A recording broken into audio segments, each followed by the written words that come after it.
Welcome to the deep dive. So today we're getting into some pretty intense material. We're looking at a transcript from a video. It's called Exposing Christos Avatar and Cult Tactics. And our aim here is really just to unpack the claims, right? Understand what this presenter is saying about someone called Christos Avatar and, well, all the other people mentioned too. Exactly. And the source, well, it's this transcript. It's mostly one person talking, their direct commentary. There's someone named Sharon who pipes in occasionally, but not much. Yeah. And then mentions of others, Ashana Dean, Susan Long, Tyler and Aaron. Quite a few names dropped. Right. And just to be clear, we're not, deciding if any of this is true. Our job today is more about looking at the arguments themselves. What's the core message? What evidence do they actually present? Or maybe what evidence don't they present? Yeah, what's the base? And maybe touch on, well, what might be behind such a strong stance. Okay, let's get into it. So right at the beginning, the speaker makes a point about fair use for visuals.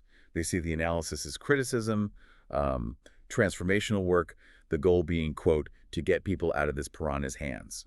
Strong stuff. Wow, yeah, piranha. That sets a tone immediately. And they also sort of brace the audience, don't they? Saying it might entertain or disgust or make you mad. Mm-hmm. But then they add, I don't control your emotions, kind of distancing themselves from the reaction. Interesting. So what's the catalyst for this focus on Christos Avatar specifically? Well, the speaker says they weren't really focused on him initially. It was apparently his reaction to another video they did, one about this Ashana Dean person, that made them turn their attention to him. Ah, okay. So there's a backstory there. A previous conflict, maybe? Seems like it. And then they promise some big reveals. Yeah. Like where Christos Avatar supposedly gets paid from, who's involved. And they use some really harsh language, sinister, nasty-driven beings hiding behind love and light.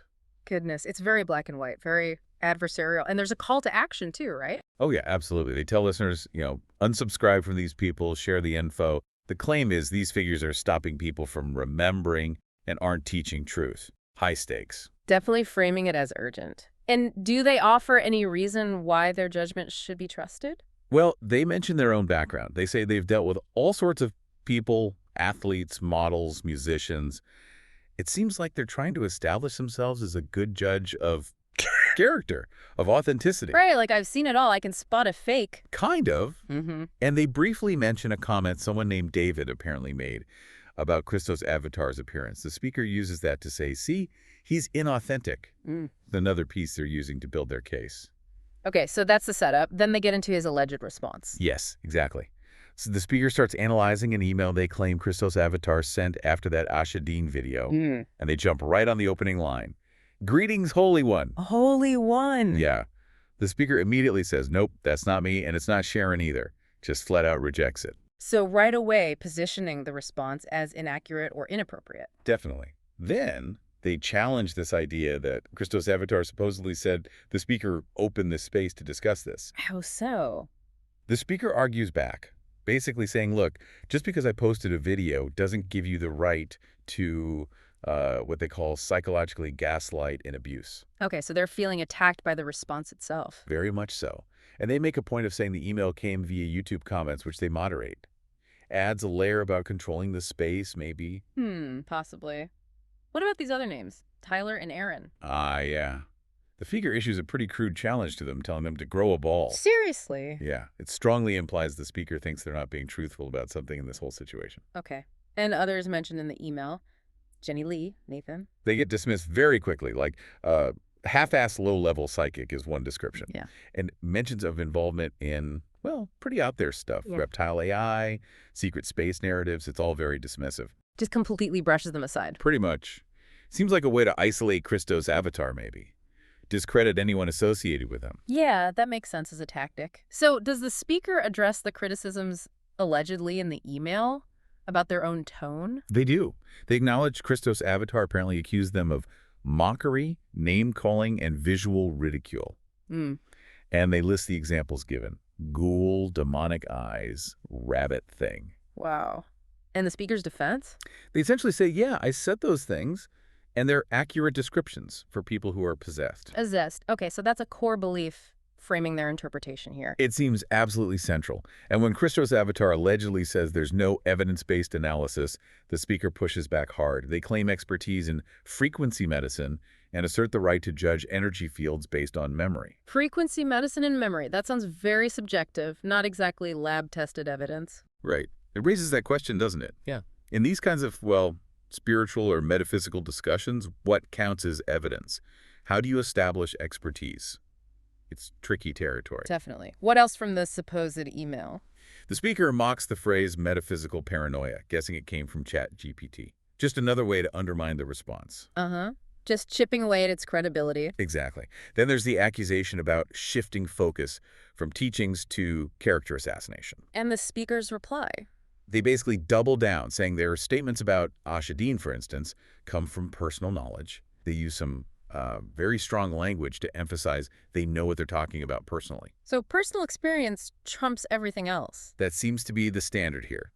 They also address the claim about frequent accusations of possession by just stating point blank that they believe Ashana Dean is possessed. No ambiguity. Okay. And the idea that the speaker is using classic tactics to instill fear and divide seekers. The speaker denies it, specifically denying they're trying to elevate themselves in their videos. And the final point from the email about not being aligned with the inner Christos, or law of one path. The speaker just says, I never claimed I was.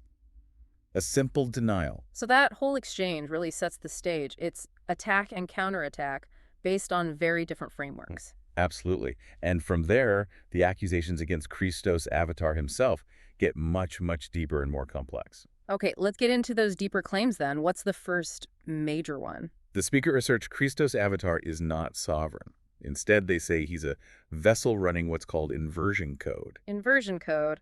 What might that mean in this context? It's not explicitly defined, but it sounds like, a system of corrupted or reversed spiritual principles, like he's operating on a false program. And they say he speaks a deceptive language of ascension. Using the right words, maybe, but for the wrong reasons. So imitation rather than authenticity. That's the core accusation. They say he steals recycled distortions and echoes false light doctrines. False light. That term comes up a bit in these circles, doesn't it? Suggesting something looks good, but is actually harmful. Exactly. Deceptive spirituality. The speaker insists his energy field is not sovereign, that it's programmed. Even the names Anahazi and Christos are called fabricated overlays, like a fake identity pasted on top. So it's all about genuine versus counterfeit. They claim he doesn't have the signature of the true Christ's frequency. Right. This idea of an energetic signature is key to their judgment, like an unforgeable spiritual fingerprint that they claim he lacks. Then they analyze his specific spiritual claims, the 12D template and 70D heart. Yeah, they mentioned his alleged original 12D Christos template and 70D Heart Sun Radiant Core. But the speaker argues these aren't his, not earned. They're inherited or imprinted, like a software package he didn't develop. And any positive feelings people have around him. Dismissed as simulated intimacy, generated by a, quote, low frequency. So it feels good, but it's fake and manipulative, according to the speaker. Like a superficial charm that masks something else. That's the idea. They even say he reflects people's potential back at them, without actually possessing it himself. Like a mirror showing you what you want to see, making him seem appealing. Precisely. An alluring illusion, but then it gets darker. How so? They claim he carries 4D sacrifice encoding a martyr signal and runs a false messiah program. Okay, that sounds ominous. What's the supposed outcome of this program? Field entanglement, not liberation. Meaning, instead of helping people become free, he supposedly traps them energetically. So not a guide, but an obstacle, or worse. Worse, according to the speaker. They call him a decoy. Someone meant to distract people from the real truth. They claim his energy field is specifically designed as a lure, a siphon, to attract souls who are awakening and then contain them. A siphon, like draining energy or potential? That's the implication, like a spiritual trap. Wow. Okay, this is escalating quickly. It really does. The next claim is about entity walk-ins. Walk-ins, as in other beings occupying his body. That's exactly what they're claiming, that he's possessed or occupied to a high degree, and that he functions as a reverse mirror host. A reverse mirror host. Yeah, instead of reflecting truth, he supposedly traps people in negative states, longing, projection, confusion, and that this somehow feeds a larger network. Feeds a network. That sounds almost like harvesting emotions. That's certainly the vibe. They talk about a siren frequency pattern and synthetic seduction, basically a kind of manufactured charm designed to bypass your critical thinking. And their overall judgment. Is just repeating the word dark. Dark, dark, dark, dark, dark. Very emphatic, very final. Leaving no room for doubt in their assessment. None at all. And then comes this mention of a file. A file, because they have a dossier on him. That's what they claim. Information supposedly showing he's managed by a handler, and this handler is linked to energy data collection and audience targeting. Okay, now we're moving into claims of, like, organized manipulation, maybe even intelligence related. It certainly sounds that way. They mention an agency tier, Earthside Tier 3, and something called a civilian source surveillance asset agreement. Very specific, almost jargon-like terms. Suggesting connection to some kind of surveillance operation, though it's still vague. Very vague. But the claim continues with how he's supposedly paid. Through a front NGO, using an energy social metrics platform, disguised as a nonprofit. And the payment is based on Engagement analytics. How well he attracts and holds the attention of these awakened souls. So he's allegedly being rewarded for capturing an audience based on data. That's the claim. Compensation includes digital reputation credit, maybe crypto, perks. And his platform growth isn't organic, they say, but driven by algorithmic insertion by directive. Pushed, not earned. This paints a picture of him as almost a puppet figure. Completely. And they add a psychological layer, suggesting Christos Avatar himself knows something is off. That he feels used, but buries that feeling, which makes him complicit. They even say he's sold his soul. Wow, that adds a moral judgment on top of everything else. Does the speaker see any hope for him? Not really. They analyze his soul, claiming it's just a tiny, tiny, tiny little spark. Okay. And that spark is buried, blurred, and not in control, and ultimately will be lost. It's a grim prognosis. Extremely grim. Is there more? It feels like they've covered a lot already. Oh, there's more.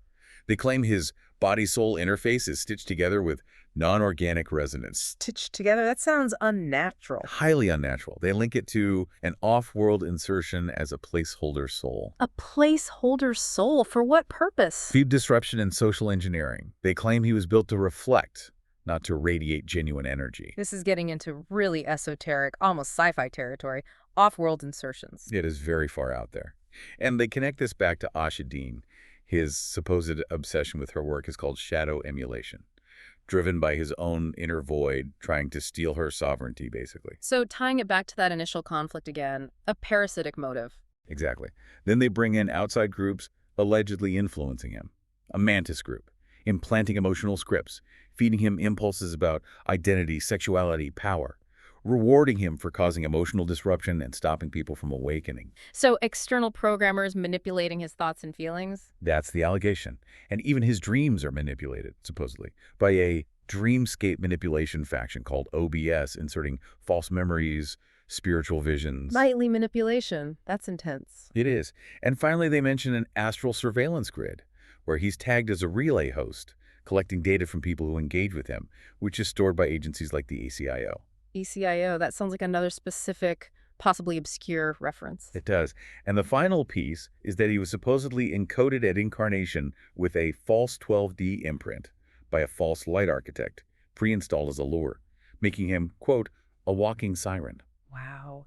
So from inauthenticity to a pre-programmed soul-selling, data-collecting decoy manipulated by multiple groups, it's an incredibly detailed and damning picture. It's about as comprehensive an attack as you could imagine. And after all that, What happens? the speaker issues the call to action again. Unsubscribe and warn your friends.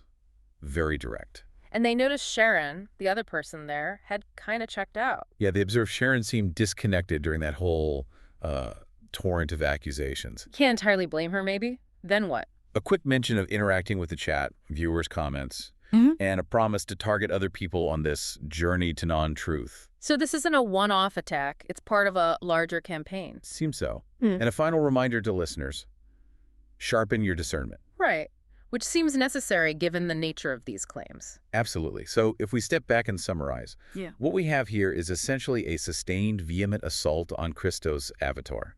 The accusations run the gamut, from basic inauthenticity, spiritual lies, all the way to these incredibly complex, elaborate claims about him being managed, programmed, part of vast surveillance and manipulation networks. And the speaker stated reason for all this. is exposure, to reveal what they see as dangerous individuals misleading people, hindering spiritual progress.